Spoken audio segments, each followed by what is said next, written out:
Let's take it way back. To Live and Die in L.A. by Tupac Shakur was one of the greatest hip-hop songs about California ever made. Besides California Love by Dre and Tupac Shakur, To Live and Die in L.A. was the greatest hip-hop song ever made about California. Pac would have had you thinking that California was the place to be. But that couldn't have been farther from the truth, man. Those were some real perilous times back in the day. But when I think about it, that's what we're talking about today. This is Throwback Thursday, y'all. Takeaway Back, the series. When you think about it, everybody that Tupac Shakur named on that song was either dead, ended up dead, or in prison.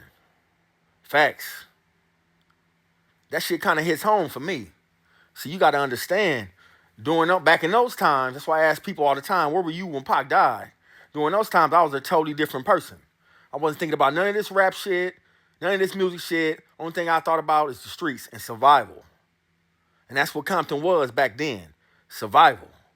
That shit was like something out of a movie. I got a chance back in the day to ride in the infamous Chronic Lowrider. And I wasn't even in the video. But we'll talk about that on a later episode or Takeaway Back.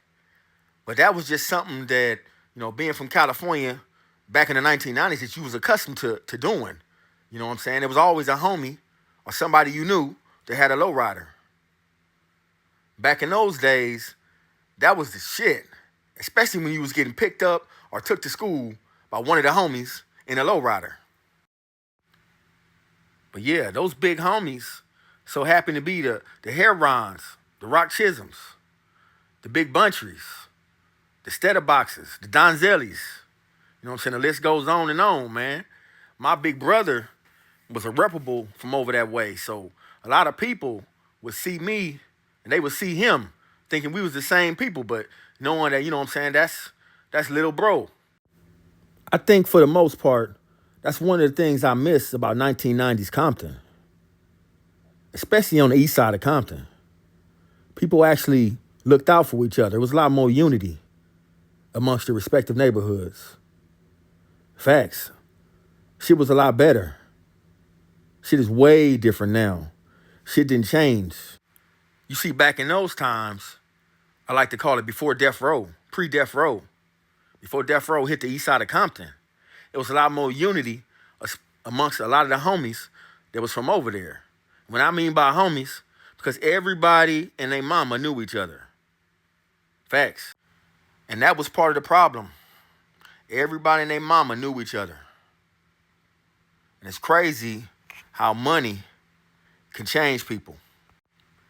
It's safe to say that during that time of the fall of Death Row, that shit destroyed the whole east side of Compton. That's the only gripe I have with 1990's Death Row, is that I wish it would have ended a lot better. I don't like the way the story ended. Ended with the death of one of the greatest hip-hop legends of all time.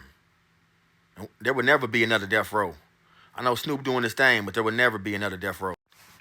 I can remember for the longest time, a lot of people were speculating that Suge Knight had conspired to kill Tupac Shakur. That shit couldn't be further from the truth. I need to shut that shit down immediately. That shit makes no logical sense. Now, why in the hell would anybody, for that matter, want to kill off their money? Pac was the driving force behind Death Row's money scheme. I think if Suge had to do it all over again, I think he would have did a better job of protecting his investment.